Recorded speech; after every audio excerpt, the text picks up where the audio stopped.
Today, we'll explore major news shaping the world and India. Israel approves Hamas hostage release deal. US deploys 200 troops. US Embassy clarifies there's no new air-to-air missiles for Pakistan. And why Taliban Foreign Minister Muttaqi's visit to India marks unprecedented diplomatic step. Why is internet suspended in Islamabad and Rawalpindi? We'll further talk about Taiwan's T-Dome air defense system. Namaste and welcome to Sutra Network, your trusted link to news, views, and stories that matter. Let's talk in detail about the above discussed topics. Israel's cabinet has approved the framework for a deal to release hostages held by Hamas. Under the agreement, the US will deploy around 200 troops in Gaza to monitor the ceasefire and oversee the release of hostages. Earlier on Thursday night, an Israeli airstrike hit a multi-story building in Sabra area of Gaza City, trapping about 40 people under rubble. The Israeli military stated the strike targeted Hamas militants, while the Gaza Civil Defense confirmed the recovery of 4 bodies. Al-Shifa Hospital's director reported that 30 Palestinians have been killed since Wednesday evening, a few hours before the attack. US President Donald Trump announced the ceasefire and hostage release. He described it as the first phase of his 20-point Gaza peace plan, under which Hamas will release the hostages and Israel will withdraw its forces to an agreed-upon limit. The US Embassy has clarified that Pakistan will not receive new AMRAAM air-to-air missiles. The recent amendment to the foreign military sales contract only covers sustainment and spare parts for existing missiles, with no upgrades or new deliveries. Reports suggesting a fresh missile sale arose after a $41 million contract modification to Raytheon's AMRAAM production, which involves multiple countries including the UK, Germany, Israel, and Pakistan. The embassy emphasized that Pakistan's inclusion is solely for maintenance of previously purchased missiles, not new acquisitions. Pakistan had bought around 700 AMRAAMs in 2007 for its F-16 fleet, the largest international order at the time. The clarification came after media misinterpreted the contract and following a recent meeting between US President Donald Trump and Pakistan's leaders, which had sparked speculation about new arms deals. The US stressed that the current contract does not expand Pakistan's missile capabilities and only ensures support for existing systems. Donald Trump, who has often hinted he deserves a Nobel, will have to wait again. The 2025 Nobel Peace Prize has been awarded to Venezuelan opposition leader Maria Corina Machado for her relentless fight for democracy and her push for a peaceful transition from dictatorship in Venezuela. The Norwegian Nobel Committee praised her as one of Latin America's most extraordinary examples of civilian courage, highlighting her steadfast resistance against the militarization of Venezuelan society and her efforts to unite the opposition. Despite facing serious threats to her life, Machado stayed in Venezuela, inspiring millions of citizens. She will formally presented with the award on December 10th, the anniversary of Alfred Nobel's death. This year, the prize goes to genuine courage and resilience, leaving Trump's self-declared claims and Twitter fanfare firmly on the sidelines. Afghan Taliban Foreign Minister Amir Khan Muttaqi arrived in India for a week-long visit, the highest-level Taliban visit since their return on power in 2021. He is scheduled to meet External Affairs Minister S. Jaishankar and other officials to discuss diplomatic, trade, and economic ties. The visit signals a cautious reset in India-Taliban relations, reflecting pragmatism and realpolitik on both sides. India has not formally recognized the Taliban government, but maintains a small mission in Kabul and continues humanitarian assistance. Over the past 3 years, trust has gradually built through technical teams, visa facilitation, and diplomatic engagements abroad.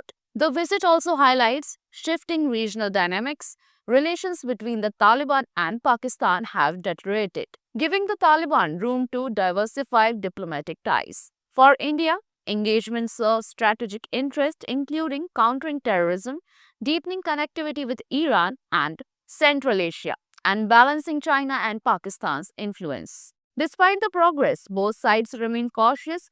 Historical distrust, domestic considerations, and international scrutiny mean the relationship is tactical, not full recognition. Muttaqi's visit represents a historic, pragmatic engagement, demonstrating how Afghanistan's new rulers are navigating regional diplomacy while India balances security and strategic interests. Pakistan has suspended internet and mobile services in Islamabad and Rawalpindi ahead of a large-scale protest organized by Islamist party Tehreek-e-Labbaik Pakistan, called the Aqsa Million March. The rally, planned to march from Faizabad to the US Embassy in Islamabad, is being held to express solidarity and Palestinians in Gaza and to protest Pakistan's perceived surrender to US President Donald Trump and Israeli Prime Minister Benjamin Netanyahu over the Gaza peace deal. Authorities have ramped up security in both cities, blocking major intersections and roads. Containers and trailers have been deployed along key routes to prevent any unrest, and over 280 local TLP leaders have already been detained. Several educational institutions in Islamabad and Rawalpindi have also announced temporary closure as a precaution. The Pakistan Telecommunication Authority issued the directive for indefinite suspension of internet services from midnight Friday. Law enforcement officials are on high alert to ensure the protest remains under control. The government's primitive measures highlights the tension surrounding the Gaza conflict and Pakistan's domestic response to foreign policy decisions.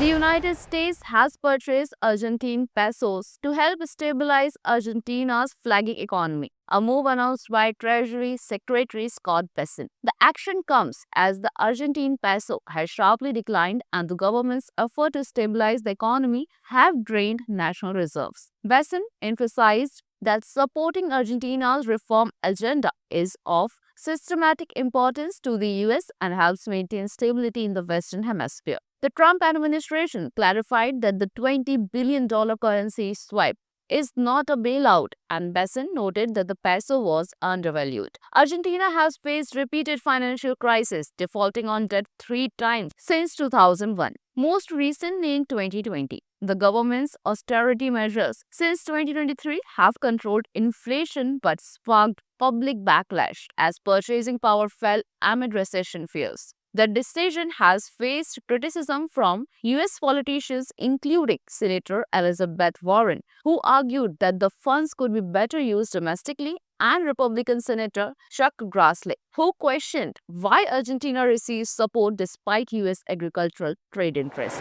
Taiwan announced a new multi-layered air defense system, T-DOPE, to strengthen its military against potential Chinese threats. President Lai Ching-te said the system will feature high-level detection, effective interception, and a safety net to protect citizens. The government also plans a special budget to boost defense spending and modernize armed forces. Taiwan faces growing pressure from China, which considers the island part of its territory. While Taipei seeks to maintain sovereignty, Lai called on China to renounce force and stress Taiwan's commitment to peace and stability. The T-Dome system is expected to function similarly to Israel's Iron Dome. Taiwan already unveiled the Cheongsong missile to intercept mid-level ballistic missiles. China condemned the move, accusing Taiwan of separatism. The US welcomed Taiwan's defense measures, emphasizing that such speeches should not trigger coercive action from Beijing.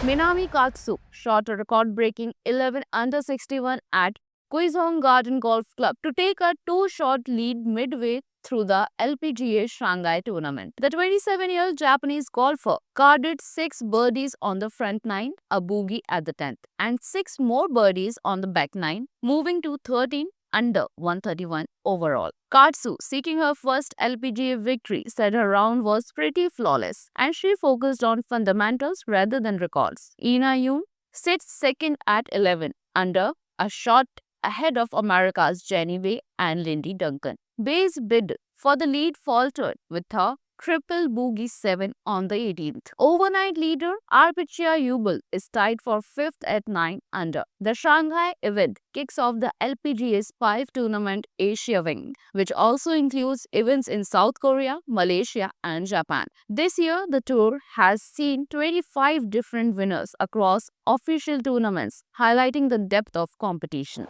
Former UK Prime Minister Rishi Sunak has taken up senior advisory roles at Microsoft and AI startup Anthropic. At Anthropic, backed by Amazon and Google, he will advise on strategy, macroeconomic trends, and geopolitics, focusing on global matters, not UK policy, and cannot contact UK officials on the company's behalf. At Microsoft, Sunak will provide strategic insights on global economic and geopolitical developments and speak at the annual Microsoft Summit. The roles are part-time, internally focused, and fully comply with rules set by the Advisory Committee on Business Appointments. Sunak confirmed that all proceeds from these roles will be donated to the Richmond Project, a charity he co-founded with his wife Akshata Murthy. This follows his return to Goldman Sachs in July for an advisory position, marking a continued engagement with the private sector after stepping down as Conservative Party leader. A 7.6 magnitude earthquake struck off the coast of Mindanao, Philippines near Manay town in Davao Oriental. At a depth of 10 km, authorities issued a tsunami warning, urging coastal residents to evacuate. President Ferdinand Marcos Jr. confirmed that the government and military are working to provide aid and ensure safety. The Pacific Tsunami Warning Center warned waves could affect areas within 300 km of the epicenter, with surges up to 3 meters. Neighboring countries like Indonesia and Palau may also see smaller waves. This follows a 4.4 magnitude tremor on October 9th in a La Union province, which prompted evacuations in Baguio City. Evox continues monitoring aftershocks due to the Philippines' location on the Pacific Ring of Fire. No casualties or major damages have been reported so far. Residents are urged to stay alert and follow safety instructions. Now, time for today's piece of information. Did you know that the Eiffel Tower, which has a total height of 330 meters, which is 1083 feet, can grow up to 15 centimeters in summer? This happens because metal expands when heated, causing the tower to become taller in hot weather.